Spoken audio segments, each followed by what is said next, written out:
السلام علیکم۔ آپ دیکھ رہے ہیں مجلہ چینل اور ہم حاضر ہیں ایک خصوصی رپورٹ کے ساتھ۔ جیسا کہ آپ سب جانتے ہیں کہ امریکی نژاد پاکستانی بلاگر سنتھیا ریچی نے پاکستان پیپلز پارٹی کے رہنماؤں کے خلاف ریپ کے الزامات لگائے ہیں۔ اس کے بعد پیپلز پارٹی اور ان کے درمیان جاری تنازعہ شدت اختیار کر گیا ہے۔ واضح رہے کہ پیپلز پارٹی کے مطابق سنتھیا ریچی نے گزشتہ ہفتے سماجی رابطے کی ویب سائٹ ٹویٹر پر بینظیر بھٹو اور ان کے شوہر آصف علی زرداری کی ازدواجی زندگی کے حوالے سے بہتان طرازی پر مبنی حوالہ دیا تھا۔ اب سنتھیا ریچی نے الزام لگایا ہے کہ سابق وزیر داخلہ سینیٹر رحمان ملک پر 2011 میں اسلام آباد میں ان کا ریپ کیا تھا۔ گزشتہ روز اپنے فیس بک پیج پر جاری ایک لائیو ویڈیو میں انہوں نے کہا کہ 2011 میں سابق وزیر داخلہ رحمان ملک نے میرا ریپ کیا تھا۔ یہ بات درست ہے کہ میں دوبارہ کہوں گی، اس وقت کے وزیر داخلہ رحمان ملک نے میرا ریپ کیا تھا۔ سنتھیا ریچی نے سابق وفاقی وزیر مخدوم شہاب الدین اور سابق وزیر اعظم یوسف رضا گیلانی پر جسمانی طور پر ہراساں کرنے کا الزام بھی عائد کیا اور کہا ہے کہ اس دوران یوسف رضا گیلانی ایوان صدر میں مقیم تھے۔ تاہم متعدد کوششوں کے باوجود اس حوالے سے رحمان ملک سے رابطہ نہیں ہو سکا، جبکہ یوسف رضا گیلانی اور ان کے بیٹے نے الزامات کو سختی سے مسترد کیا ہے۔ دوسری طرف سنتھیا ریچی نے کہا ہے کہ وہ کچھ مزید گرافک تفصیلات محفوظ کر رہی ہیں کیونکہ ان کے سامعین میں بچے بھی شامل ہو سکتے ہیں، لیکن انہوں نے مزید کہا کہ انہیں غیر جانبدار تفتیشی صحافیوں کو مزید تفصیل بتانے پر خوشی ہوگی۔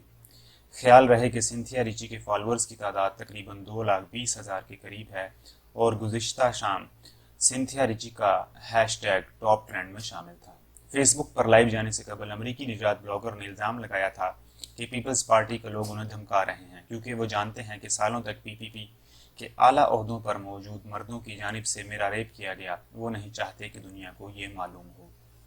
اپنے الزامات کے بعد سنتھیا ریچی نے ایک اور پوسٹ میں کہا کہ مبینہ حملہ منسٹرز انکلیو میں واقع رحمان ملک کے گھر میں اس وقت کے قریب ہوا جب ایک حملے میں القاعدہ رہنما اسامہ بن لادن مارا گیا تھا۔ انہوں نے لکھا کہ میرا خیال تھا کہ وہ میرا ویزا سے متعلق ملاقات تھی، لیکن مجھے پھول، نشہ اور ڈرنک دی گئی۔ انہوں نے دعویٰ کیا کہ وہ خاموش رہیں کیونکہ ان کا خیال تھا کہ پیپلز پارٹی کی حکومت میں کوئی ان کی مدد نہیں کرے گا۔ سنتھیا ریچی نے کہا کہ حال ہی میں انہوں نے پیپلز پارٹی کے خاندان پر مختلف قسم کی باتیں کی ہیں، لیکن میں کسی بھی الزام کو ثابت کرنے کے لیے تیار ہوں۔ امریکی نژاد بلاگر کا مزید کہنا تھا کہ وہ ایک ایسے شخص کی منگیتر ہیں جس سے وہ پاکستان میں ملی تھی اور اسی نے انہیں یہ سب کہنے کا حوصلہ دیا تاکہ وہ دونوں آگے بڑھ سکیں۔ اپنی ویڈیو میں سنتھیا ریچی نے الزام لگایا کہ انہوں نے کئی سالوں سے بنیادی طور پر پیپلز پارٹی کی جانب سے ہراسانی کا سامنا کیا۔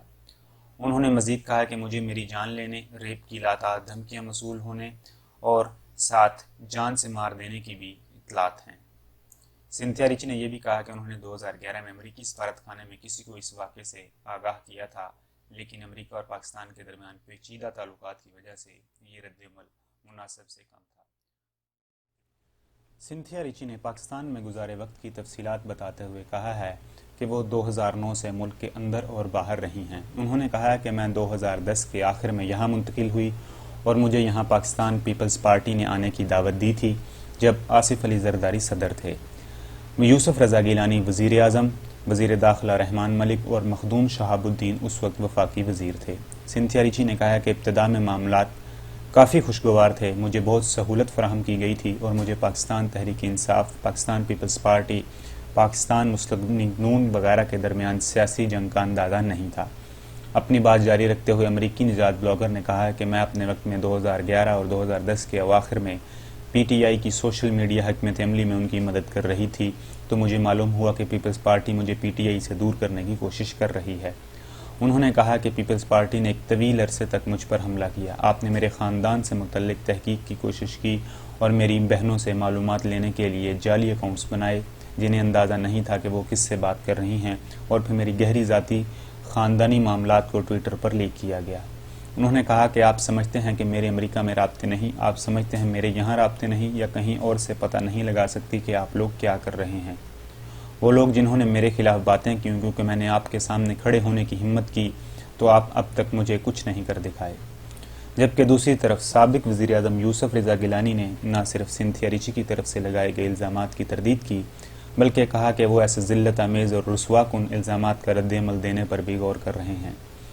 نجی چینل سے گفتگو کرتے ہوئے ان کا کہنا تھا کہ جب سنتھیا ریچی کو ایوان صدر میں مبینہ طور پر ہراساں کیا گیا تو وہ وہاں کیا کر رہی تھیں، وہ پاکستان میں کیوں رہ رہی تھیں۔ انہوں نے الزام لگایا کہ سنتھیا ریچی سیاستدانوں کو بدنام کرنے کی مہم کے تحت پاکستان آئی تھیں۔